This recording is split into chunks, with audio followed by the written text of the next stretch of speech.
Yun guys, nandito kami sa dagat ngayon dahil sa kahirapan ng biyahe pagtawid ng San Juanico ay naisipan namin sa dagat na lang dumaan.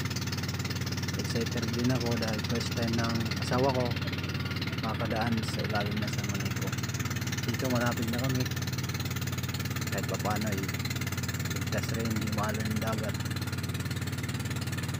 Napakaganda ng view, tingnan nyo ang paligid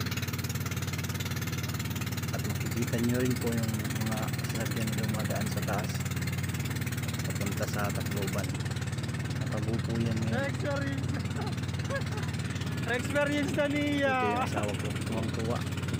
Makakikamit ko nila First San time niyang Juanico. Experience na. daan sa ilalim ng San Juanico Bridge. Napakaganda naman talaga.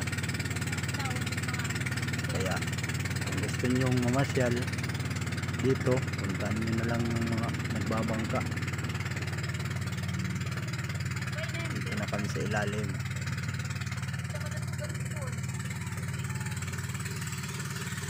Yun guys yung ilalim. May mga kalawang na siya, pero aywan ko kung saan ang sira talaga dyan. Inanggar. Talaga naman yung view paganda, tinik ang pagkakagawa, nasa dagat ka pa, presko, tapos may view pang ganyang kaganda. Yun what a nice view, amazing. San Juanico Bridge.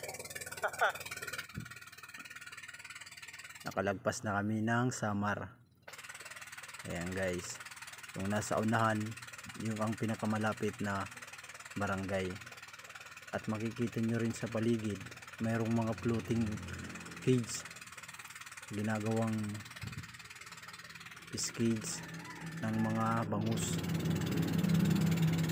At ito guys yung barangay Tinaugan, malapit sa San Juanico Bridge. Ito yung pinakamalapit na barangay, naabot tanaw talaga yung view ng San Juanico. Ito yung barangay Tinaugan ng Basay, Samar. Nasa paligid lang to ng dagat, at makikita nyo yung mga bahay na ayos yung mga pagkakagawa. Mayroong silungan at nakakadaan na rin po dito yung sasakyan. Maganda rin yung pantal nila at mga konkreto na rin yung mga bahay. Ganun din po ang service dito, ibangka sa gilid ng dagat. Kung gusto nyo mamasyal dito, puntahan nyo na lang yung barangay na to. Makakadaan naman kayo galing sa Basay punta dito sa looban ng barangay Tinaugan. Yun yung daan, tinuturo ko yun. Ayan. At dito na nga po ay medyo malapit-lapit na kami sa pier ng Tacloban.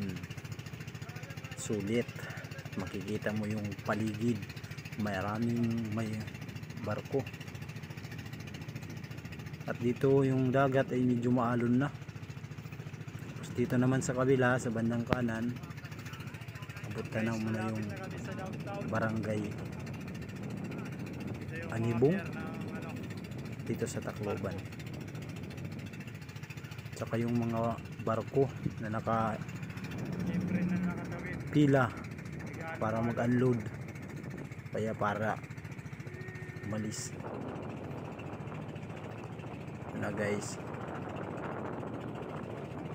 Sulit yung biyahe, mga mahigit isang oras ang biyahe namin dahil alas 2 kami umalis doon sa aming barangay, sa barangay Gibalutan sa Samar, at nakarating kami dito lagpas alas 3. At ito naman isang barko na may mga kargang bibigat na